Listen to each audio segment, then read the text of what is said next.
거룩하시고 자비로우신 하나님 아버지, 하나님의 아름다운 추수감사절을 통해 지난날을 돌아보며 하나님의 은혜와 영광을 깨달으며 주님 앞에 우리의 삶을 다시 한번 헌신하는 복된 시간을 주심에 감사를 드립니다. 어떠한 혼란과 핍박에서도 나를 위해 죽으시고 부활하신 그리스도의 은혜가 충만함을 깨달으며 어떠한 경우에도 낙심하지 아니하고 하나님이 기뻐하시는 범사에 감사의 삶으로 나아갈 수 있도록 주님 함께하여 주시옵소서. 하나님, 우리 언덕교회 온 가정을 축복하여 주시옵소서. 하나님을 경외하는 믿음 가운데 하나가 되며 서로 사랑하며 하나님의 풍성하신 기도와 말씀의 아름다운 역사가 나타나는 복된 가정들로 특별히 추수감사절에 온 가족들을 축복하여 주시옵소서. 금요일에 하나님의 말씀을 가지고 떠나는 우리 단기 선교팀을 축복하여 주시고 데이비드 목사님과 그로콜 미션의 사역자들을 은혜 가운데 함께하여 주시옵시며 하나님의 복음이 담대히 증거되며 하나님의 뜻 가운데 아름다운 섭리로 구원받는 역사들이 많이 일어날 수 있도록 주님 함께하여 주시옵소서. 오늘도 하나님의 은혜의 말씀으로 우리를 깨우쳐 주시고 하나님이 기뻐하시는 회개와 감사와 순종으로 나를 변화시켜 주시옵소서. 예수 그리스도의 이름으로 간절히 기도합니다. 아멘. 하나님의 은혜의 말씀, 우리 열왕기하 18장 1절에서 8절의 말씀, 우리 한 절씩 함께 교독합시다. 히스기야 왕의 개혁에 관한 열왕기하 강의 22번째 시간, 우리 한 절씩 함께 교독합시다. 이스라엘의 왕 엘라의 아들 호세아 3년에 유다 왕 아하스의 아들 히스기야가 왕이 되니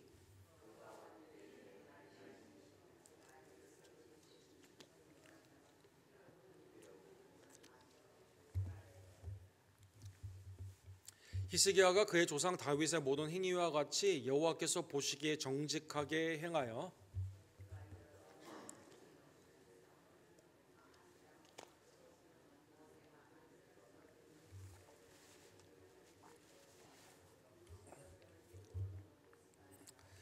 히스기야가 이스라엘 하나님 여호와를 의지하였는데 그의 전후 유다 여러 왕 중에 그러한 자가 없었으니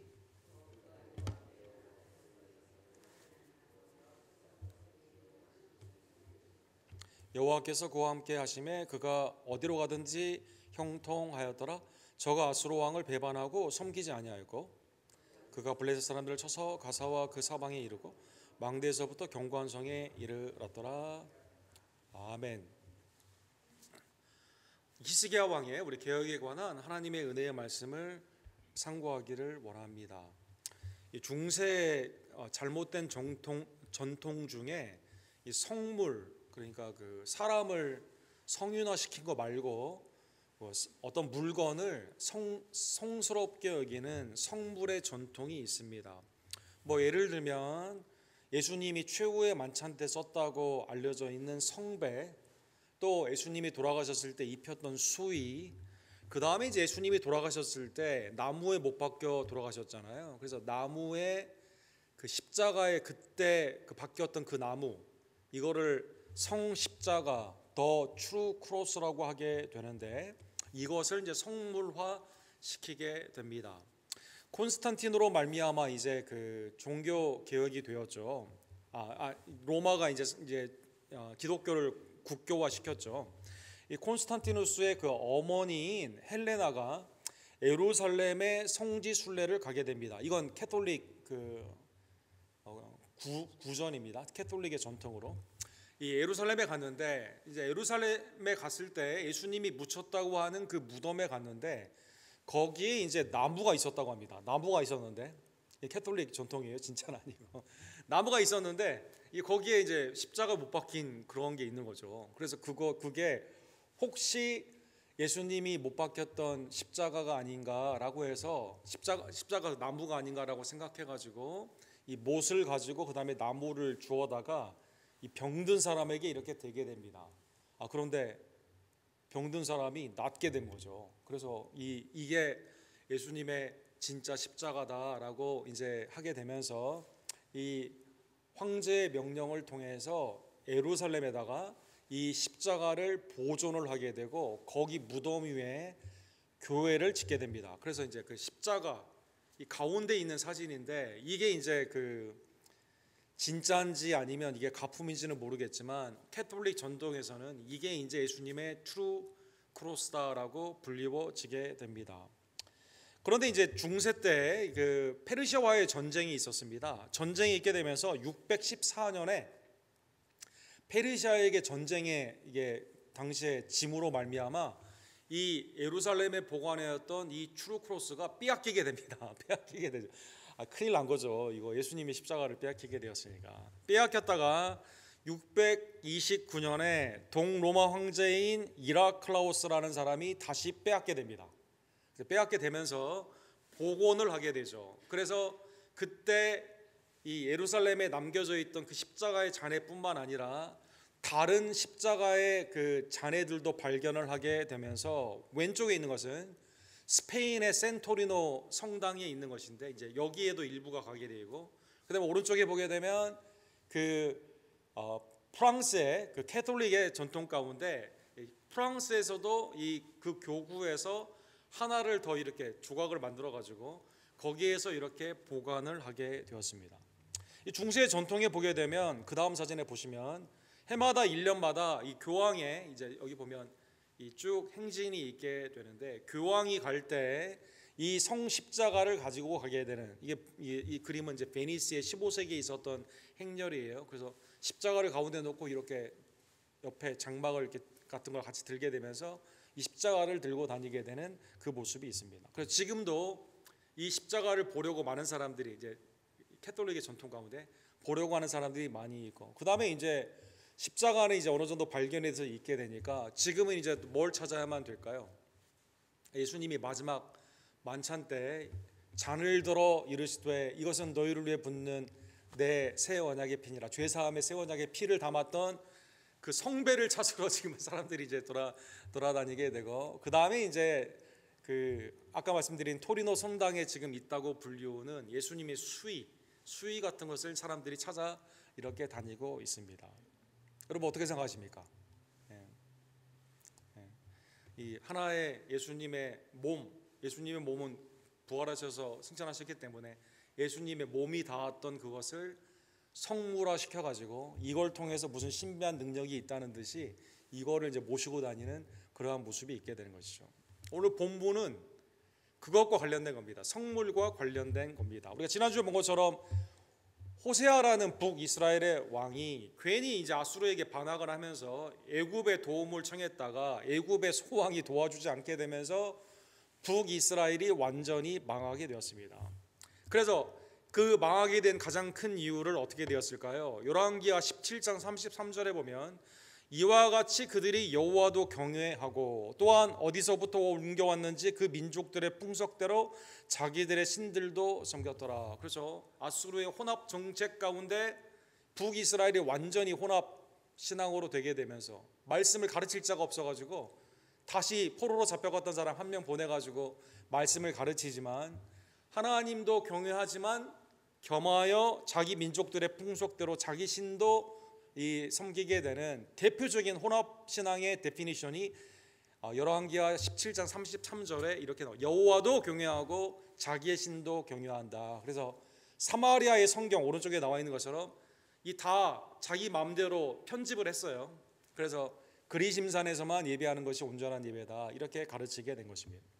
이 북이스라엘이 이렇게 혼탁하다 보니까 아하스 왕이 당대에 이제 그 위에 있는 호세 왕 때 그 비슷한 시기인데 남유다에도요 혼합 신앙이 굉장히 팽배했습니다. 특별히 여러 왕들이 제거하려고 했지만 하이어 플레이스 높은 곳에 있는 이 우상 숭배의 대표적인 산당이라는 것이 있습니다. 지금도 여러분 이 산당의 규모가 어마어마하고 이러한 것들이 많이 나타나 있는데, 여러분 이렇게 본문에 보면 오른쪽에 있는 것이 이제 라기스라는 곳에 있는 그 산당이죠. 규모가 굉장히 엄청나고, 그 다음에 이제 사해에서 예루살렘에서 이렇게 멀지 않는 요단 광야에서도요 높은 지역에 이 텔 에레드라고 하게 되는 여기에도 이렇게 산당에 지금 이렇게 우상 숭배했던 남유다 쪽에 이러한 증거들이 굉장히 많이 남아 있습니다. 그래서 고고학적으로 진짜 남유다에 이런 우상들이 많이 있었구나 이렇게 많이 발견이 되게 되는 것이죠. 자, 이제 호세아가 반역함으로 말미암아 북이스라엘은 망하게 되고 혼합신학으로 더 엉망이 되게 되고 또 아하스라는 왕도 산당을 제거하지 못한 상황 가운데 아하스의 아들이 태어나고 그 아들이 아버지가 죽음으로 왕을 이어받게 됩니다. 그 사람의 이름이 히스기야라는 왕이 됩니다. 열왕기하 18장 1절에 보면 이스라엘의 왕 엘라의 아들 호세아 제3년에 유다 왕 아하스의 아들 히스기야가 왕이 되니라. 북이스라엘은 지금 이 호세아로 말미암아 지금 멸망하는 그 직전에 있는 그때 히스기야가 남쪽에 이렇게 왕으로 등극을 하게 되는 것이죠. 아버지 아하스 왕은 성경에 보면 악한 왕이었다라고 이렇게 나와 있습니다. 그래서 열왕기하 16장에 보면 아하스는 하나님 앞에 신실하지 못하고 악한 왕이었죠. 히스기야가 있고 그 다음에 히스기야의 아들이 있는데 아하스의 손자죠. 히스기야 아들 므낫세는요 이 남유다의 최악의 왕 중에 한 명입니다.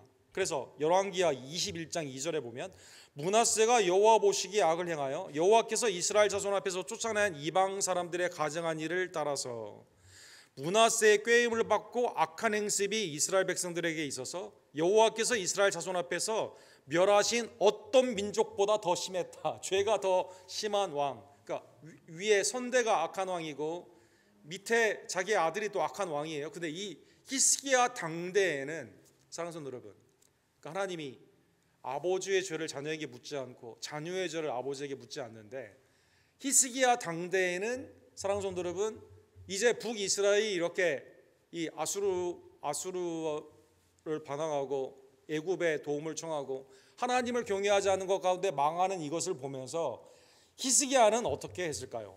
오늘 본문에 히스기야는 오늘 3절에 보니까 히스기야가 놀랍게도 아버지의 영향을 받지 않고요 개혁을 하게 됩니다. 그래서 오늘 보면 3절에 보면 히스기야가 그의 조상 다윗의 모든 행위와 같이 여호와께서 보시기에 정직하게 행하여. 그래서 성경에 보면 하나님 앞에서 정직하게 행했다.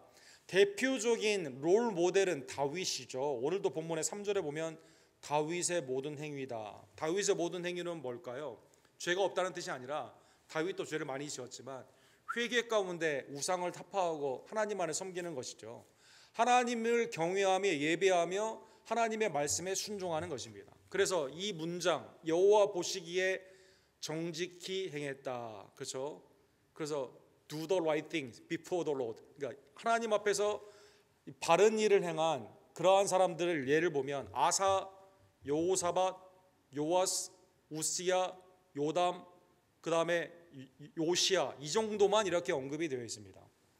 다 완전한 왕들은 아니었지만 그래도 이 왕들이 남유다의 영적인 그러한 전통을 이어서 하나님을 경외하며 나아가게 된 것이죠. 그래서 우상을 타파했다는 것입니다. 대표적인 우상은 무엇이었을까요? 아까 말씀드린 것처럼 산당을 제거했습니다. 4장에 보면 4절에 보면 그가 여러 산당을 제거하여 주상을 깨뜨리며 아세라 목상을 찍으며. 그래서 산당에 뭐가 있었습니까? 바알과 아세라의 목상이 있었거든요. 바알은 남성형이고 그 다음에 아세라는 여성형입니다. 이 여성형, 이 얼마나 아세라가 많이 있었는지 이미 모세 오경이나 사사시대나 그 다음에 끊임없이 이스라엘의 우상 가운데 이 항상 섬기는 신이 이 풍요와 다산의 여신, 그렇죠? 이게 이 예루살렘에서 발견된 이 아세라 상을 보게 되면 이 안에 아이들이 이렇게 있습니다. 어린 아이들이. 그 밑에는 뭐가 있습니까? 사냥이라고 불리우는 그 아이벡스라고 하죠. 막 산을 뛰어노는 그 아주 그냥 다산과 힘, 풍요, 이걸 상징하는 이러한 이 아세라의 목상들이 곳곳에 이렇게 있게 되었는데 산당과 이 목상들을 제거를 하게 되는 것이죠. 첫 번째로는 이방의 우상들을 타파를 했습니다. 그런데 히스기야가 대단한 게요, 두 번째 개혁입니다. 두 번째 개혁은 뭘까요? 내적인 개혁입니다. 내적인 개혁. 그러니까 밖에 있는 거 막 부시는 건 할 수 있어요.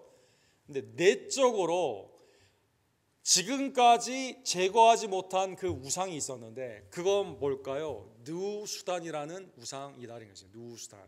그래서 오늘 보면 4절 하반부에 보면 다 같이 읽도록 하겠습니다.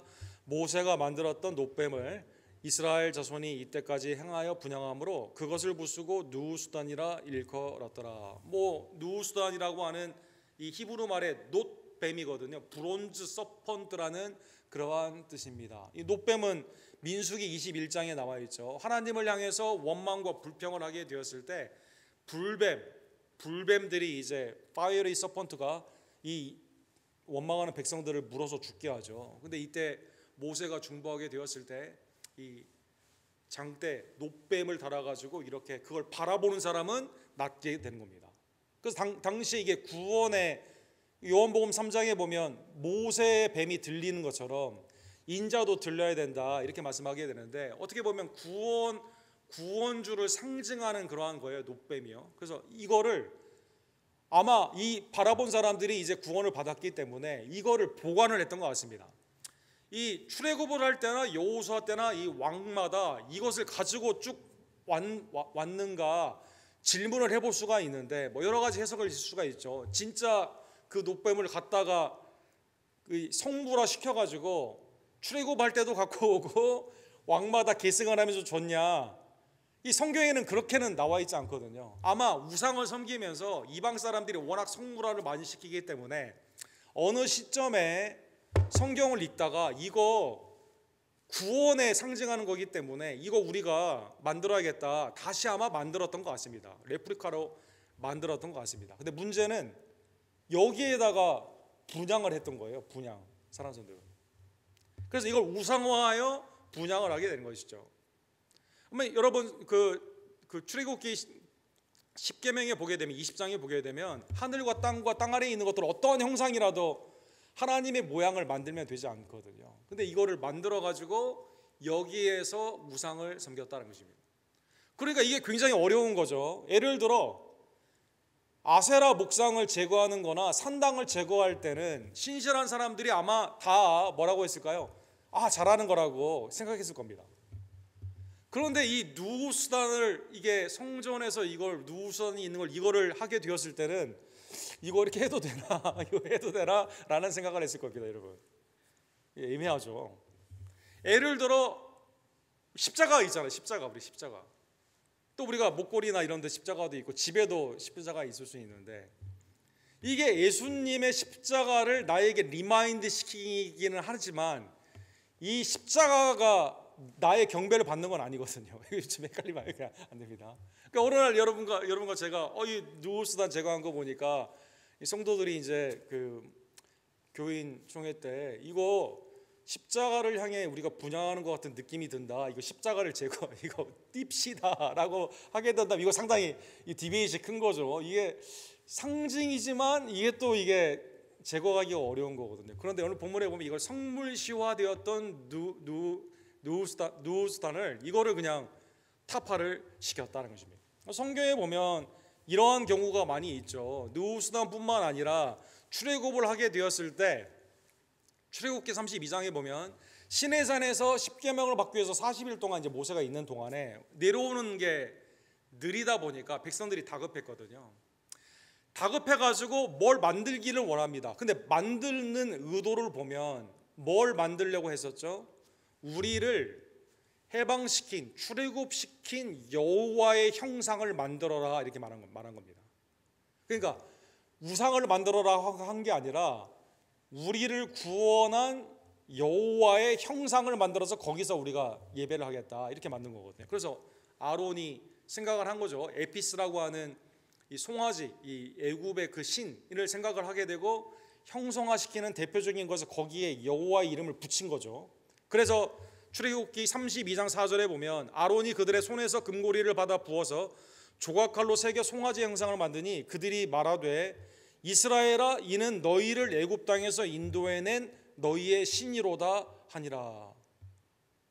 하나님이 이걸 보고 진노하셨거든요. 십계명을 던져가지고 깨지 않습니까? 그 다음에 이걸 갈아가지고 다 마시게 해서 레위 사람들을 통해 죽이지 않습니까?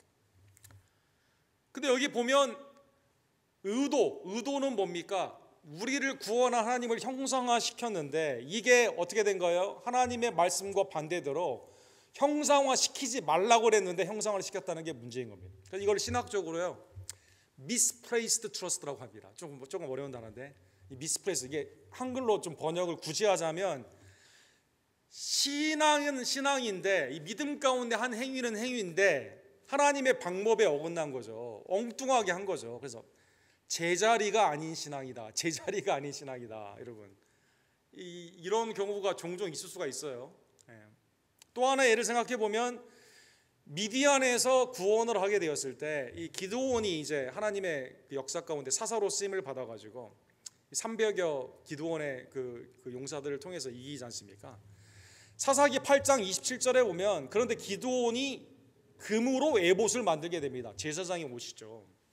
그러니까 기드온은 구원의 하나님이 세운 사사거든요. 근데 기드온이 이 에봇을 만들어서 자기의 성읍의 오브라에 두었더니 온 이스라엘이 그것을 음란하게 위함으로 그것이 기드온과 그의 집의 올무가 되었다. 기드온이 만든 이것이 성무라가 된 거예요. 그래서 여기에 보면 영적인 음란이 된 겁니다. 그 사람들은 생각했을 겁니다. 이게 미디안에서 우리를 구원한 것은 기드온이 또 그랬거든요. 하나님과 나를 위해 외쳐라라고 자기를 살짝 붙였거든요. 그러니까 기드온이 우리의 중보자인데 기드온이 만든 에봇 제사장의 옷을 통해서 우리가 하나님을 경배하듯이 하는 것. 그러니까 출애굽기도 마찬가지고 사사기도 마찬가지고 하나님을 섬기려는 의도는 있는데 방법이 어떻게 됐어요? 이 방법과 과정이 하나님의 말씀에 어긋난 거죠. 그래서 성경에는 이거를 뭐라고 말합니까? 이거를 죄악이다 이렇게 말합니다. 우상 숭배다라는 것입니다. 그래서 누후수단을 그 히스기야가 완전히 이렇게 타파를 하게 된 겁니다. 하나님이 이것을 보면서 야 그거 안 돼. 그거 야 내가 놋뱀 그거 상징적으로 만들어가지고 그거 본 사람들 다 살았는데 왜 그거도 없앴냐 라고 하지 않고 오늘 본문에 이 행위를 하나님은 어떻게 봤어요? 신실한 믿음으로 보았다는 것입니다.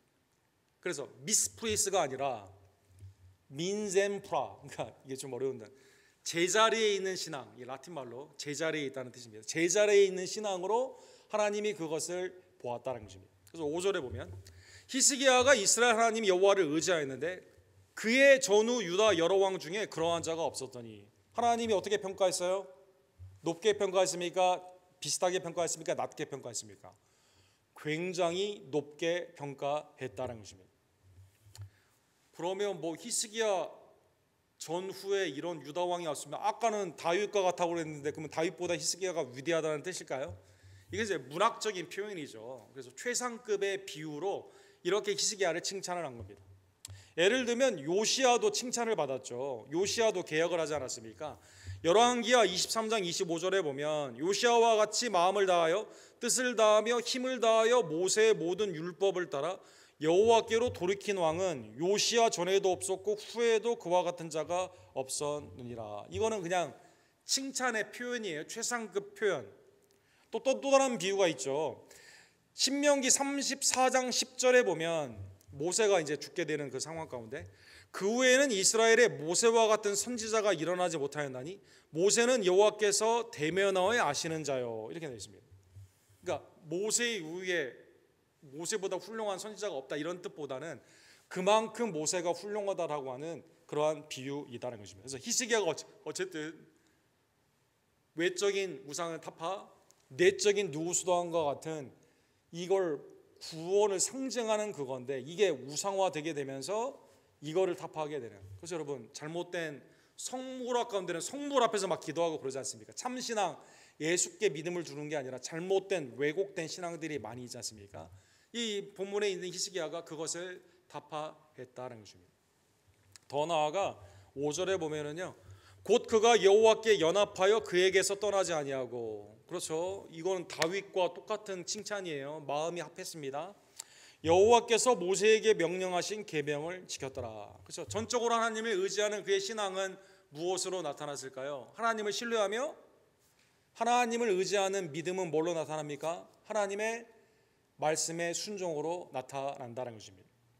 잠언 3장 5절과 6절 우리 다 같이 읽도록 하겠습니다. 너는 마음을 다하여 여호와를 신뢰하고 내 명철을 의지하지 말라. 너는 범사의 그를 인정하라. 그리하면 내 길을 지도하시리라. 그렇죠? 하나님을 신뢰하며 의지하는 그 신앙은 어떻게 됩니까? 주님 앞에 맡기고 주님이 하라는 대로 하는 거죠. 사랑하는 여러분, 그 참신앙은 순종이 반드시 있는 거죠. 사랑하는 여러분, 하나님을 믿지만 하나님의 말씀의 계명을 안 지켜 이게 모순적으로 될 수가 없다는 것입니다. 그래서 히스기야의 신앙은 하나님의 말씀을 지키는 그러한 신앙으로 칭찬을 받은 것입니다. 하나님은 이러한 히스기야의 신앙을 보시며 어떻게 하나님은 응답했을까요? 이러한 신앙 가운데 있는 자를 하나님이 기뻐하실까요? 기뻐하지 않을까요? 당연히 기뻐하죠. 그렇죠?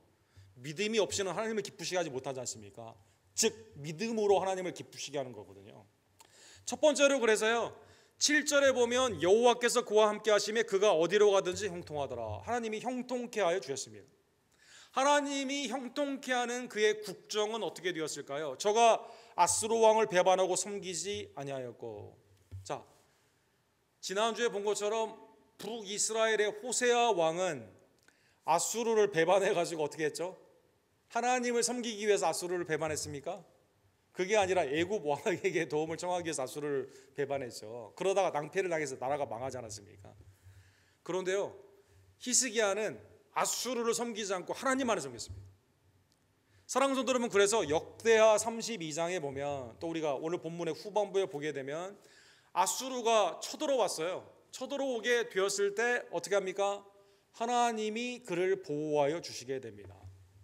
이사야와 더불어 역대하 32장에 보면 하나님께 간구하며 부르짖죠. 이때 하나님이 그를 치심으로 말미암아 역대하 32장 21절에 보면 여호와께서 한 천사를 보내어 아수르 왕의 진영에서 모든 큰 용사와 대장과 지휘관들을 멸한지라. 아수르 왕이 낯이 뜨거워 그의 고국으로 돌아갔더니 그의 시내전에 들어갔을 때 그의 몸에서 난 자들이 칼로 죽였더라. 하나님께서 이 군대를 이기게 하여 주시게 된 겁니다. 아마 사르곤 2세라고 생각이 되게 되는데, 이때 하나님이 아수르를 배반하고 하나님만을 섬기는 절대적으로 주님 앞에 순종한 자에게 그의 앞길을 형통케 하여 주시게 되는 것이죠. 두 번째로 하나님은 어떻게 응답하셨을까요? 위기에서 건져주실 뿐만 아니라 그동안 아주 그냥 고질적으로 힘들게 했던 블레셋을 이기게 하셨습니다. 그래서 나라가 견고해지게 됩니다. 그가 블레셋 사람들을 쳐서 가사와 그 사방에 이르고 망대에서부터 견고한 성까지 이르렀더라. 그렇죠? 사랑하는 성도 여러분, 신명기 28장에 보면 하나님을 경외하게 되면 거기에 아주 그냥 복에 관련되어 있는 말씀이 많이 나와 있죠. 앉으나 서나 복을 받고 들어오나 나가나 복을 받고 네 자식이 복을 받고 가축이 복을 받고 가축의 새끼들까지 복을 받는 복이 쫙 나오는 그 말씀이 28장 말씀 아닙니까? 거기에 7절에 이렇게 되어 있습니다. 하나님을 경외하면 하나님이 어떻게 해주실까요? 여호와께서 너를 대적하기 위해 일어난 적군들을 내 앞에서 패하게 하시리라. 그들이 한 길로 너를 치러 들어왔으나 내 앞에서 7길로 도망가리라. 하나님의 놀라운 역사 가운데 하나님을 경외하게 되었을 때, 그렇죠? 사무엘이 미스바에서 기도했을 때 블레셋이 쳐들어오게 되었을 때 하나님이 우레와 진동으로 그들을 패하게 하신 것처럼 오늘 본문에 하나님께서 블레셋을 치시게 하시고 나라를 견고하게 하여 주신 것입니다. 자, 오늘 본문의 말씀을 깨달으면 사랑하는 여러분, 성물화는 어떤 경우에도, 예를 들어 예수님의 그림이 있다고 합시다, 성화가 있다고 합시다. 그거를 통해서 내가 리마인드를 하는 거지만 그 자체가 내게 믿음을 주는 그러한 존재는 아니거든요. 십자가도 마찬가지죠. 예를 들면 사랑하는 성도 여러분, 에레미야 7장에 보면은요, 전에도 한번 이 말씀이 언급이 되었는데, 에레미야를 통해서 하나님께서 하나님을 경외하지 않고 우상을 섬기며 불의와 악행 가운데 있었던 이스라엘 백성들에게, 그렇죠? 그러나 제사는 드리러 또 와요, 복을 받기 위해서. 이때 거짓 선지자들의 판지는 이때 하나님이 이렇게 말씀하시죠. 히브리는 반복을 하면 강조가 되거든요. 3번이나 이걸 강조로 하십니다. 너희는 이것이 여호와의 성전이라 여호와의 성전이라 여호와의 성전이라 하는 거짓말을 믿지 말라. 그러면 참 예배가 아니거든요. 우상을 겸하여 섬기고 있고 하나님의 뜻대로 행하지 않고 그 다음에 악행을 저지르는 불의한 그러한 사람들을 통해서, 거짓 선자를 통해서, 거짓 예배자들을 통해 이거 성전이라고 믿지 말라라는 것입니다. 예수님은 요한복음 2장에 보면 강도의 구렬로 장사치가 가득한 성전의 아름다움은 있지만, 돌들이 너무 크고 아름답지만, 또 예배 형식도 리토즈가 아주 훌륭하고 거룩해 보이지만, 그러나 실제로는 하나님이 기뻐하지 않는 말씀과 기도가 빠지고 참 예배가 빠진 그 성전을 향해 주님이 뭐라고 말씀하십니까? 내 아버지의 집으로 장사하는 집을 만들지 말라 하시니 제자들이 성경 말씀에 뭘 생각을 했습니까? 시편 69편에 있는 말씀을 생각을 했습니다. 시편 69편 9절에 보면 다윗이 이렇게 말하거든요. 주의 집을 위하여 열성이 나를 삼키고 주를 비방하는 비방이 내게 비쳤나이다. 성전은 사랑을 하는데 누구를 사랑하지 않아요? 진정한 성전이신 예수님을 죽이려고 하거든요. 그래서 이 사건을 주의 전을 사모하는 열심이 나를 삼키리라 한 것을 기억하니라 이렇게 말하고 있습니다. 그리고 주님이 말하죠. 이 성전을 허물라 내가 3일 만에 다시 세우리라. 성전, 건물이 우상화가 되면 되지 않는다는 것이죠. 신앙, 우리의 신앙의 유일한 대상은 예수 그리스도뿐이다라는 것입니다. 자, 오늘 본문의 말씀을 깨달으며 사랑하는 성도 여러분, 예수님이 모세의 노뱀처럼 들려야 된다. 예수님도 이 누우수단을 예로 들었어요, 여러분. 노뱀, 누우수단은 노뱀이라는 뜻이거든요. 즉, 그거는 주님을 예표하는 거거든요. 그 자체가 구원이 아니고 예표하는 거거든요. 요한복음 14장 6절에 보면 예수님은 내가 곧 길이요 진리요 생명이니 나로 말미암 자고는 아버지께로 올 자가 없느니라. 유일한 구원주 되시는 예수님이 주님만을 믿고 주님께로 나아가야 된다는 것을 제자들에게 알려주시게 됩니다. 그런데 그 후에 주님이 뭐라고 말씀하시죠? 요한복음 14장 15절에 보면 너희가 나를 사랑하면 어떻게 합니까? 길이요 진리요 생명이 되신 예수님을 사랑하고 믿는다고 하는 자들은 나의 계명을 지키리라 이렇게 말합니다. 나의 계명을 지키리라. 주님은 우리에게 새 마음을 주시죠. 성령으로 거듭나게 하시고 예수 그리스도를 믿게 하시며 주님을 믿는 자가 이제는 어떻게 합니까? 나 자신을 부인하고 십자가를 지고 주님의 말씀을 온전히 순종하며 나아가는 그러한 모습으로 나아가게 된다는 것입니다. 세상에 어떠한 것도 성물이 없습니다. 성인이 없습니다. 유일한 길이요 진리요 생명이 되시는 그리스도로 말미암아 오직 믿음으로 아버지께 감을 다시 한번 깨달으며 내 안팎에 있는 우상을 타파하고 사랑하는 성도 여러분, 주님만을 믿으며 주님의 말씀에 순종하며 나아가는 주의 종들 되기를 주님의 이름으로 간절히 축원합니다. 사랑하는 성도 여러분, 주님은 산상수훈을 5장, 6장, 7장에 마태복음에 말씀하셨죠. 마태복음 7장 24절에서 27절까지에 보면 예수님의 산상 설교의 결론이 나와 있습니다. 결론은 뭡니까? 똑같이 들었는데 말씀을 듣고 우리는 순종해야만 된다는 것입니다. 행해야만 된다는 것입니다. 마태복음 7장 24절에 보면 그러므로 누구든지 나의 이 말을 듣고 행하는 자는 그 집을 반석 위에 지은 지혜로운 사람 같으니 비가 내리고 창수가 나고 바람이 불어 그 집에 부딪히되 무너지지 아니하리니 이는 주추를 반석 위에 놓은 까닭이요. 지혜로운 사람은 어떤 사람이라고요? 나의 이 말을 듣고 행하는 사람이다라는 것입니다. 주님을 사랑하는 자는 주님의 말씀을 듣는 거죠. 사랑하는 여러분, 히스기야처럼 하나님을 의지하는 자는 주의 말씀을 듣는 겁니다. 우리 안에 있는, 우리 밖에 있는 우상을 타파하고 전적으로 주님만을 의지하는 그 신앙은 주의 말씀에 순종하는 신앙이다라는 것입니다. 자, 오늘 본문의 말씀을 깨달으며 우리 사랑하는 성도 여러분, 내일 추수감사절 얼마나 기쁘고 감사한 날입니까? 우리 성도님들 표정 보니까 얼마나 지금 즐거운 표정이신지. 사랑하는 여러분, 하나님의 은혜 안에서 우리에게 모든 기쁨과 감사함에 이러한 절기를 주시고 범사에 감사할 수 있는 놀라운 축복을 주신 그 하나님의 은혜를 기억하며 예수 그리스도, 유일한 우리의 구원주 예수 그리스도를 사랑하며 주의 말씀에 순종하는 내 안팎에 있는 누수단을 타파하고 오직 주님만을 섬기며 나아가는 하나님의 복된 종들, 지혜로운 자들이 되기를 주님의 이름으로 간절히 축원합니다. 기도합시다. 사랑과 자비가 풍성하신 하나님 아버지, 고맙고 감사하신 하나님의 은혜를 기억하며 감사하는 복된 절기를 우리에게 주심에 진심으로 감사를 드립니다. 어떠한 경우에도 우리의 삶 가운데 예수 그리스도로 말미암아 길이요 진리요 생명이 되시는 주님만을 바라보며 날마다 내 안팎에 있는 우상을 타파하고 회개하며 나의 십자가를 지고 주님을 쫓는 주님의 종들이 될 수 있도록 주여 역사하여 주시옵소서. 하나님의 이러한 자에게 삶의 형통을 주심을 다시 한번, 삶의 보호와 하나님의 지경이 넓어지는 놀라운 은혜가 있음을 다시 한번 깨달으며 오직 믿음으로 하나님을 기쁘시게 하고 오직 믿음으로 주님의 말씀에 그대로 순종하며 나아가는 하나님의 복된 종들로 우리 수요일에 나온 모든 제들을 주님 이 시간 축복하여 주시옵소서. 예수 그리스도의 이름으로 간절히 기도드립니다.